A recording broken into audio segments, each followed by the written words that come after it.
So hello friends and welcome back. तो आज के इस वीडियो में हम बात करने वाले हैं साइतामा इनू टोकन की। लेकिन आज का वीडियो स्टार्ट करने से पहले मैं आपके साथ शेयर करने वाला हूँ एक इंटरव्यू जो रिसेंटली सीएनबीसी ने होस्ट किया था साइतामा के सीईओ मैनी के साथ। असमंजस बन पड़ा है, उस पर आज सफाई लेने की कोशिश होगी। हमारे साथ कार्यक्रम में जुड़ रहे हैं साइतामा के फाउंडर मनप्रीत सिंह कोहली साहब, फिन लॉ कंसल्टेंसी के एडिशनल डायरेक्टर पीएम मिश्रा और फाइनेंशियल एक्सपर्ट किशोर सुब्रमण्यम। आप सभी का बहुत बहुत स्वागत है। तो मनप्रीत, हम आपसे ही शुरुआत करते हैं। देखिए, ऐसा तो नहीं है कि भारत में क्रिप्टो करेंसी पर रोक लग गई है। एक तरफ तो हमने देखा कि उसके लिए टैक्सेशन की व्यवस्था कर दी गई है। जब भी किसी चीज पे टैक्सेशन आता है मतलब है कि सरकार उसे एक एसेट तो मान रही है, लेकिन दूसरी तरफ फिर इस तरह की चीजें जहां पर आरबीआई वक्त वक्त पे क्रिप्टो करेंसी का एक तरह से विरोध करता रहता है। रेगुलेशन बिल जो कि अभी भी पेंडिंग है, बहुत लंबे समय से इंतजार है। क्या माने, क्या थोड़ा सा कंफ्यूजन यहाँ पर पैदा हो जाता है कि भाई आगे चल के इसका क्या होगा? सर, कंफ्यूजन तो पहले तो thank you for bringing me here. बाकी कंफ्यूजन तो बहुत कर रहे हैं। क्रिप्टो में कभी 1% टीडीएस आ रहा है, कभी 30% टैक्स आ रहा है। अभी एक और डिस्कशन वीएटी पे भी आ रहा है। क्रिप्टो को जितना सिंपल रखेंगे उतना इकोनॉमी बढ़ेगा। अभी मैं आपको अपना एग्जांपल देता हूँ। हम डिसेंट्रलाइज साइटा प्रो ला रहे हैं, उसमें डेबिट कार्ड आ रहा है। अभी जितना आप इजी रखोगे 10% 12%, लोग उतना यूज करेंगे, उतना टैक्स भरेंगे। यूज केस ज्यादा है, तो economy wise I don't think so it's a good move. ठीक है, आप कह रहे हैं कि बहुत अच्छा मूव नहीं है। मिश्रा साहब, तो अब ये इंटरव्यू मैंने आपके साथ इसीलिए शेयर किया है बिकॉज करंटली साइतामा इनू प्रोजेक्ट को लेकर मार्केट में बहुत ही ज़्यादा फर्ड है, बहुत ही ज़्यादा कन्फ्यूजन है। बिकॉज रिसेंटली साइतामा ने अपने प्रोजेक्ट को टोटली रीवैम्प कर दिया है और V2 में माइग्रेट कर लिया है। तो अब इस V2 माइग्रेशन का क्या इम्पैक्ट होगा साइतामा के प्रोजेक्ट पर और क्या कुछ हम एक्सपेक्ट कर सकते हैं इस प्रोजेक्ट से आने वाले टाइम में, ये सब डाउट्स मैं आपके क्लियर करने वाला हूँ आज की इस वीडियो में। तो सबसे पहली बात, जब साइतामा लॉन्च हुआ था उनकी जो एक्चुअल सर्कुलेटिंग सप्लाई थी वो थी 44 क्वाड्रिलियन टोकन्स की। तो 44 क्वाड्रिलियन टोकन्स को अगर मैं शिबा इनू की सर्कुलेटिंग सप्लाई के साथ कंपेयर करूं तो 44 शिबा इनू प्रोजेक्ट्स बन सकते थे, इतनी ज़्यादा सप्लाई थी ओल्ड साइतामा इनू टोकन्स की। तो साइतामा की पुरानी सर्कुलेटिंग सप्लाई को शिबा इनू के प्राइस टारगेट तक पहुंचने के लिए भी बहुत ज़्यादा बर्न्स चाहिए थे, बहुत ज़्यादा मार्केट कैप चाहिए थी और ₹1 या $1 तो बिल्कुल ही इम्पॉसिबल था साइतामा के लिए। तो ये सबसे पहला रीजन था साइतामा की V2 माइग्रेशन का, बिकॉज जो सर्कुलेटिंग सप्लाई थी वो बहुत ही ज़्यादा थी। और साथ ही साथ क्रिप्टो मार्केट में जो मीम टोकन्स है या मीम प्रोजेक्ट्स हैं उनकी हाइप खत्म हो रही है। शिबा इनू की हाइप को देखते हुए बहुत ज़्यादा मीम प्रोजेक्ट्स लॉन्च हुए थे लास्ट ईयर, लेकिन कोई भी शिबा इनू के साथ कम्पीट नहीं कर पाया मार्केट में बिकॉज शिबा इनू नंबर 1 है मीम कैटेगरी में। तो इसीलिए साइतामा ने डिसाइड किया है कि वो अपनी सर्कुलेटिंग सप्लाई को कम करना चाहते हैं और आगे मूव करना चाहते हैं और अपना यूज केस इंक्रीज करवाना चाहते हैं। साथ ही साथ मीम कैटेगरी से भी बाहर निकलना चाहते हैं और एक्चुअल जो करंट सर्कुलेटिंग सप्लाई है न्यू V2 टोकन्स की वो है 43 बिलियन टोकन्स। तो क्वाड्रिलियन से डायरेक्टली बिलियंस में आ चुकी है सप्लाई साइतामा टोकन की। तो साइतामा की टीम ने कुछ ही टाइम पहले अपना अपडेटेड रोड मैप शेयर किया था इनकी ऑफिशियल वेबसाइट पर। और जैसा कि साइतामा के सीईओ मैनी ने बताया था इंटरव्यू में कि इनका एक साइता मास्क प्रो लॉन्च होने वाला है। ये इनका सेंट्रलाइज एक्सचेंज होगा जो जल्दी ही आने वाला है। उसके ऊपर ये एक डेबिट कार्ड भी लॉन्च करेंगे जिसके थ्रू हम डायरेक्टली क्रिप्टोज को बाय कर पाएंगे। ये सेंट्रलाइज एक्सचेंज ये शायद इंडिया में लॉन्च करने वाले हैं, इन्होंने अपने लास्ट टू लास्ट इंटरव्यू में बताया था। उसके अलावा इन्होंने न्यू सर्कुलेटिंग सप्लाई पर एक 5% का बर्न भी इंप्लीमेंट किया है। तो जितनी बारी भी बाइंग और सेलिंग होगी साइतामा 5% टोकन्स को बर्न करने वाला है। और इनका जो सेंट्रलाइज एक्सचेंज लॉन्च होगा उसका जो नेटिव टोकन होगा वो भी साइतामा इनू टोकन ही होगा। तो ये भी एक रीजन है जिसकी वजह से इन्होंने अपनी सर्कुलेटिंग सप्लाई को कम किया था।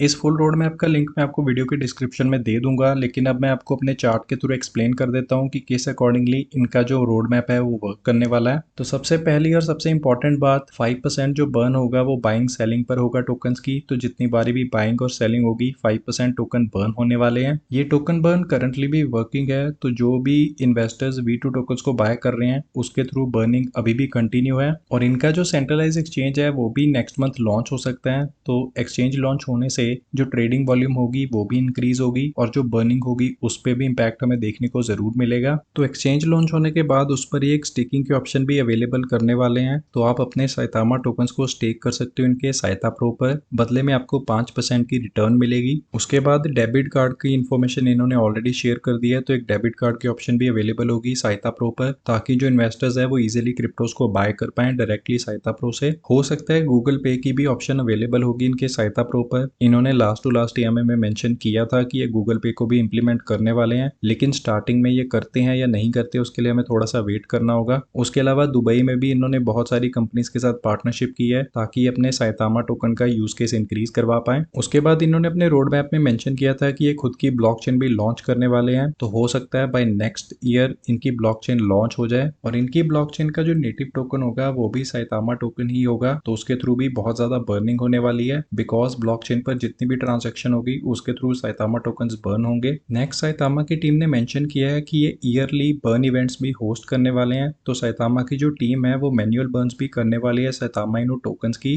बर्निंग के अलावा इस ईयर के एंड में एक प्ले टू अर्न गेम भी लॉन्च होने वाली है साइतामा की। इस प्ले टू अर्न गेम को खेलकर हम साइतामा इनो टोकन्स अर्न कर सकते हैं, उन्हें हम होल्ड कर सकते हैं या दोबारा से मार्केट में सेल कर सकते हैं, तो टोटली ये फ्री गेम होगी। तो साइतामा इनो की टीम है जो वो ज्यादातर फोकस कर रही है बर्निंग पर, ये ज्यादा से ज्यादा अपने टोकन्स को बर्न करना चाहते हैं कम टाइम में ताकि जो साइतामा इनो का प्राइस है वो इंक्रीज हो। तो इनके सारे के सारे प्रोजेक्ट्स के थ्रू साइतामा इनो टोकन्स की बर्निंग होने वाली है, आप यहाँ पर चार्ट देख सकते हो। और ये सिर्फ मैंने यहाँ पर आपको इंपॉर्टेंट प्रोजेक्ट्स ही मेंशन किए हैं, इसके अलावा और भी बहुत सारे प्रोजेक्ट्स हैं जिसके थ्रू बर्निंग होगी, लेकिन ये सारे के सारे मेन प्रोजेक्ट्स हैं। अब मैं आपको बता भी देता हूँ कि क्या साइतामा इनो का प्राइस टारगेट होगा या किस प्राइस को वो अचीव कर सकता है आने वाले टाइम में। तो लास्ट ईयर बुल मार्केट में साइतामा ने 250 मिलियन की ट्रेडिंग वॉल्यूम को टच किया था, तो अगर वही ट्रेडिंग वॉल्यूम हमें इस ईयर भी देखने को मिलती है तो 5% बर्न के अकॉर्डिंगली हम 3.7 बिलियन टोकन्स बर्न कर सकते हैं पर डे। उसके बाद अगर ये नंबर डबल हो जाता है मतलब 550 मिलियन की ट्रेडिंग वॉल्यूम को टच कर जाता है तो 8 बिलियन टोकन्स बर्न हो सकते हैं पर डे। उसके बाद अगर हमारा यूज केस और हाइप इंक्रीज होती है और अगर हम 1 बिलियन की ट्रेडिंग वॉल्यूम को टच कर जाते हैं तो 15 बिलियन टोकन्स बर्न हो सकते हैं एवरी डे। तो इतने ज्यादा टोकन्स बर्न हो सकते हैं सिर्फ ट्रेडिंग वॉल्यूम के थ्रू। अब यहाँ पर एक बात मैं आपको और बता दूं कि जो साइतामा प्रोजेक्ट है वो टोकनॉमिक्स पे भी वर्क करता है, तो अगर आप साइतामा टोकन्स को होल्ड करते हो तो आपको उसके बदले में और साइतामा इनो टोकन्स मिलते हैं। तो ये जो 5% बर्निंग है इसमें से 1% जो टोकन्स की डिस्ट्रीब्यूशन है वो सारे के सारे होल्डर्स में भी होगी, लेकिन मैंने फिर भी यहाँ पर 5% ही मेंशन किया है ताकि यहाँ पर इजी रहे सबको एक्सप्लेन करने में। तो बर्निंग के बाद अब हम बात कर लेते हैं साइतामा के प्राइस की। तो अगर साइतामा की बर्निंग के बाद हमारे पास सप्लाई में सिर्फ 2 बिलियन टोकन्स रह जाते हैं और हमारी जो मार्केट कैप है वो 20 बिलियन को टच कर जाती है तो साइतामा इजीली $10 का प्राइस टारगेट अचीव कर सकता है। तो अगर आपके पास 15,000 कॉइन्स है करंटली तो उन 15,000 कॉइन्स की जो वैल्यू होगी वो लगभग अराउंड INR में 1 करोड़ के करीब होगी और US डॉलर में 1,50,000 के करीब होगी। लेकिन अब अगर हमारी जो सप्लाई है वो 12 बिलियन की रह जाए और मार्केट कैप 20 बिलियन की ही हो तो जो प्राइस होगा साइतामा का वो होगा $4.3 के करीब। दैट मीन्स अगर आपके पास 15,000 कॉइन्स है तो उनकी वैल्यू होगी लगभग अराउंड $65,000। INR में बात करूं तो 45 से 50 लाख के बीच में होगा। लेकिन अगर साइतामा की सप्लाई सिर्फ 50% ही बर्न होती है और हमारे पास सप्लाई में 22 बिलियन टोकन्स रह जाते हैं तो हमें मार्केट कैप चाहिए होगी 22 बिलियन की और जो प्राइस होगा हमारा तब जाकर $1 को टच कर पाएगा।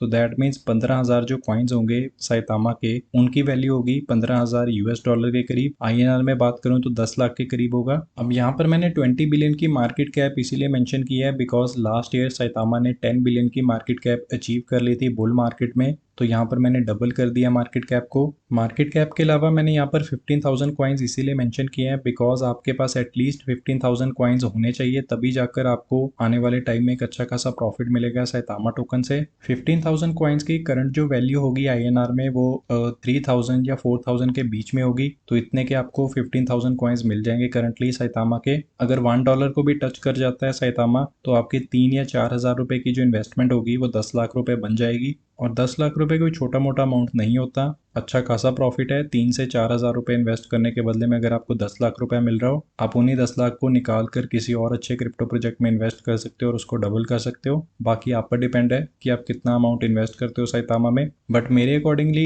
एटलीस्ट 15,000 कॉइन्स तो आपको जरूर होल्ड करने चाहिए। तो करंटली मैं तो बिलीव करता हूँ इस प्रोजेक्ट में, मुझे लगता है कि आने वाले टाइम में अच्छी खासी रिटर्न जरूर दे सकता है। बाकी आपके क्या व्यूज है साइतामा V2 को लेकर कमेंट सेक्शन में जरूर बताना। सो फिलहाल इस वीडियो में यही सब था। थैंक यू, मिलते हैं नेक्स्ट वीडियो में।